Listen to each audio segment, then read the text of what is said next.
Developing news out of Portland, Oregon, where an off-duty pilot is charged with 83 counts of attempted murder. He's accused of trying to shut off the engines on an Alaska Airlines flight while sitting in the flight deck jump seat inside the cockpit. ABC's Melissa Don has more on the terrifying incident.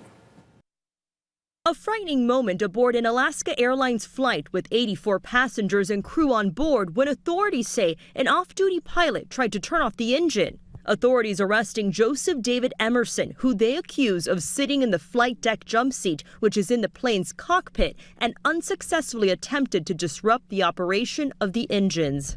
We've got the guy that tried to shut the engines down out of the cockpit, and he doesn't sound like he's causing any issue in the back right now. I think he's subdued.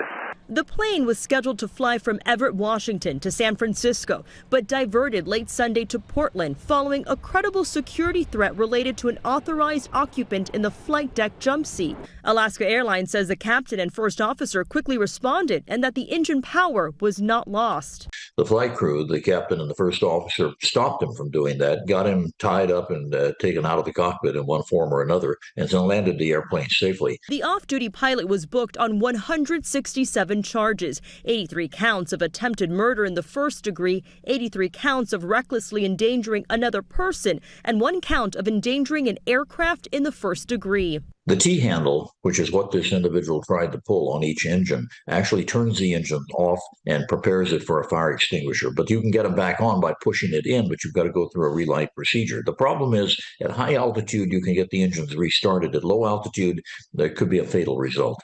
Officials now trying to determine a motive. A federal official briefed on the probe tells ABC Emerson was scheduled to be part of the flight crew on a 737 flight departing from San Francisco. A preliminary review of his work history shows a clean service record. Melissa Don, ABC News, Los Angeles.